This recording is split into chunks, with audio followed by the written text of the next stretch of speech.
Alright guys, I'd like to welcome you, Cars and Family for Life. We are about to take a ride. There is my sleeve I normally would put on my leg here. Hope you guys can see that. That's made by Willowwood Alpha Classic.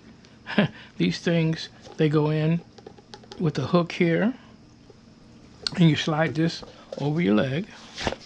And usually, let me just get it ready. Usually have it like that.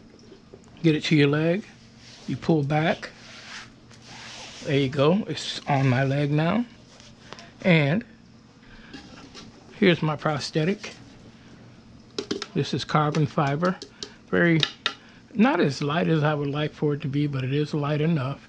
This is an adjustment here. Of course, I got my black and white dunks on there. And the leg goes in like that. It locks in place. So we've got one leg in there. And we've got, okay, my foot here, which is just a regular shoe, of course. And what's going to happen today, guys, is we're going to take the Mustang for a ride with the hand controls, okay? So I want you guys to stick around. There's Adam. What's up, Adam? Been a good boy? He always thinks he's doing something. Anyway, we're going to go for a ride, guys, so stick around, okay? You can do this in any car. Now the hand controls are pretty easy to operate, although you do have to get your brain around the fact that you are using your hands instead of your feet. But that being said, outside of that, you get in. Now I've got them, the way I've got mine, of course you see, goes around the brake, around the gas pedal, and the one that I've got is called a quick stick. Here it is here. This would be for your brake. This would be for your thumb here, for your gas. And it's basically like that. Most people, when they come out here and they see this car like this, they don't try to steal it. Even though I keep it locked up and I got an alarm in it and full coverage on it and everything, basically they leave it alone if they see that in there, because they're like, whoa, what is that? So anyway, guys, that's with this car. I will show you the one in the truck too, but we'll do that later. Tell you what, we're gonna get ready and go for a ride, and I'm gonna show you guys a little bit more, okay? All right, guys, welcome to the inside of the Mustang. And for those of you that have never driven with hand controls before, basically, let me go ahead and do this for you. Okay, this bottom one, that's the hardest to your hand here, is going to be your brake. This top one here is going to be your throttle. Let's start this up. Now, usually what I do, especially when it comes down to work driving with hand controls, the minute I get in the car, the first thing I think is, okay, I'm not using my feet anymore. Because let me tell you guys, the very first thing you're going to want to do, especially if you've been driving cars as long as I have, you know, 40 years, you're going to, your first directive is going to be to try to use your feet. You don't want to do that, okay? All right, and just kind of want to show you, we start out the same way we would. I'm pushing down on the brake now. I'm going down into gear here. Got a couple of kids on that side over there. The same way I'd be sitting here this way is the way this would be working. I'm gonna pull off. Now, as you can see, when you do pull off with your hand controls, it's gonna be the same as your foot being on the gas, except your thumb, which I have my thumb here, is on the gas. So, and I'm braking now. And everything feels normal to me because I've been doing this for a while. So basically, I'm doing this video for people who, let's say you broke your leg. Let's say you are diabetic and you just lost your leg. Let's say you are somebody who is just having a hard time using your right leg to do the gas and the brake. Hand controls are great for that kind of thing. Now I'm just going to take a general ride through the neighborhood.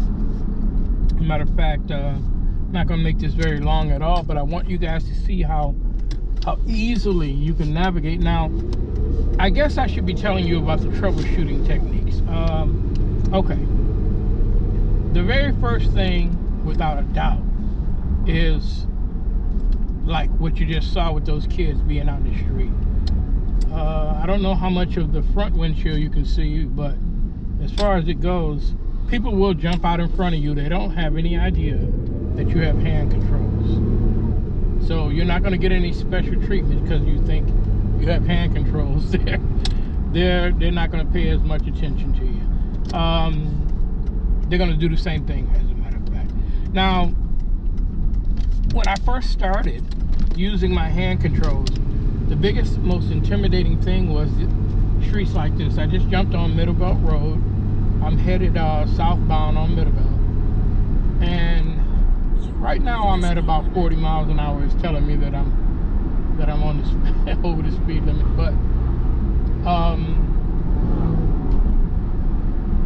this probably would be the most intimidating part about hand controls when you have to get amongst traffic like I am right now. I'm in the middle of traffic. There's traffic on the left side of me, in front of me, behind me. I'm looking in the rearview mirror, and to the right of me, as a matter of fact, in front of me here.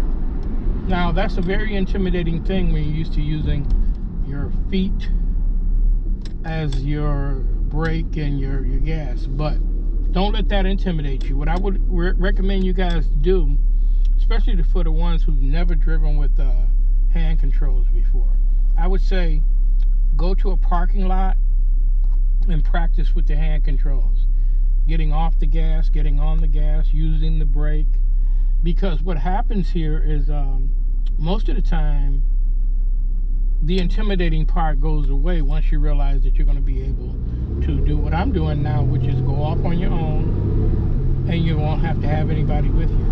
A big part of what I think is going on with a lot of people that know me and my family, because you got to remember, I lost my leg a couple of years ago, but for some people it just happened. You know, it's a big deal. Oh, he's probably all messed up and he can't go anywhere. So no, as you can see, I'm in my Mustang now, and I actually have hand controls in my truck. I had them in my Cadillac. I mean, I use them in all the vehicles. My wife drives the vehicles, and I'll tell you one thing, I love my wife, because my wife, when we have to move these cars, this is exactly what she says. Well, I'll go move it, no big deal. I'm going to tell you something. If you're not used to using these hand controls here, it will be a big deal. So you need to get some practice in, okay? With me, I've been on the expressway. I've been in rain, everything. I've driven in all kind of conditions. And as you can see, I'm driving now in general conditions. It's not a big deal to me, but I'm speaking on my behalf. I'm not speaking on your behalf. If you are new at this, especially when you first get if you've had your leg amputated, you're not going to feel like doing anything but sulking a little bit at one point. I'm not saying you're going to give up, but you'll feel like, oh my God, I'm used to driving with my leg. How am I going to do it with my hands? The same way you would do anything that you need to relearn. You'll do it until you become proficient with it. I think I'm going to turn down here on my son's street. I miss my son, CJ. My son, CJ, is going through a couple of things in his life right now, as we all do in our 30s. And I'm praying for the best for him, but I'm going to ride past his place, which is not my old place, but you know how it goes. Anyway, I'm on Carlisle. I'm turning left onto Carlisle off of Middlebelt. You can see I got traffic here. I don't know how much you can see, but hopefully you can see at least a little bit about what's going on. I'm holding the brake. This will be the equivalent of my foot being on the brake. And is there an advantage to having hand controls rather than having just foot controls? No, there is no advantage. As a matter of fact, because I'm right-handed and I'm not left-handed, I wouldn't drink coffee with this hand, or I wouldn't there's a lot of things I wouldn't do with this left hand. I mean, I'll use my blinkers, horn, make adjustments here and there, but basically, no, there's no advantage. You actually lose that right side on your arm. It becomes your leg, basically. Now, another thing about this that you need to know is anticipating things. I tell you, one thing I learned as soon as I started doing this, oh my goodness, here we go with the speed bumps down here. They kill me with these. They have to do it though, because these guys with these Hellcats and Scat Packs, they come through here at 100 miles an hour. There's kids all over the place. So I'm not going to complain about them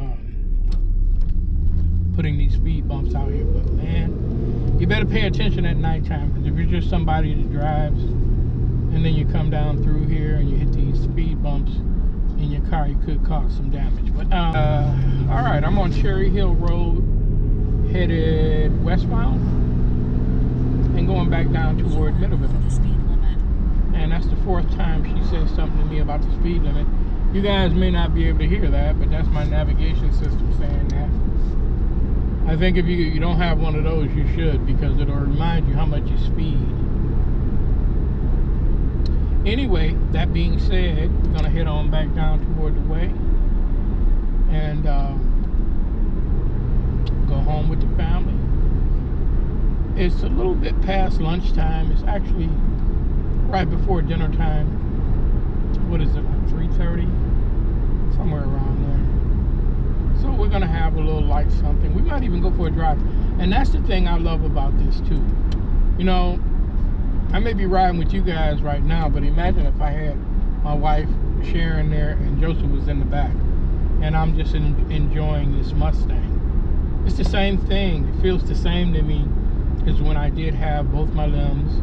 My leg was there and all that. And I really, really am thankful to God for that, because, man, you can't replace that feeling. You know, what if I couldn't drive them around? But I can. And I do. Quite a bit. We go everywhere, parks, outings. So we're going to be going, there's a video that's going to come out pretty soon. We're going to go to the People Mover downtown in Detroit, but it's been so many things going on in Detroit. We live about 12 to 15 miles outside of Detroit. We live in a suburb called Inkster. You guys have probably heard it. And good, bad, or indifferent, let me tell you, it's still a suburbs. There's not this, you will never see what's going on downtown Detroit here. You know, it just doesn't happen that way here. Yes, we got crime like everywhere else, but basically nothing like Detroit. But when we do go downtown Detroit, usually I'm strapped. You know that. I gotta be strapped. And I don't look for trouble, but man, so much stuff has been happening downtown. I hesitated on that video for right now, because I'll have all of us down there, me, her, my wife, and Joseph down there. And if something goes on, you know, I got to be careful. And I love Detroit. I mean, Belle Isle and all of the sights and everything. It's just very cool downtown in Detroit. And the people are cool from Detroit. It's just those few knuckleheads down there. And usually young people who have nothing else to do. They say the idle mind is the devil's workshop. Well, it surely is. You know, you got to have something to do, and you need some sort of plan. Anyway, I'm turning on to our street now, and I am going to park this thing. And I thank you guys for riding with me. What's up, neighbor? Can't wait to get out the driveway. You guys, I want your families to be safe. It's about to be the holiday. It's not quite the holiday yet. It's the holiday weekend, but not quite the holiday. I didn't see these guys down here. What happened? Okay, something happened. Anyway, I want you guys to enjoy this Memorial Day. And basically, I want you guys to eat good, live good, be good, okay? And we will definitely get back together. Thanks for looking in. Cars and Family for Life. Y'all, peace out.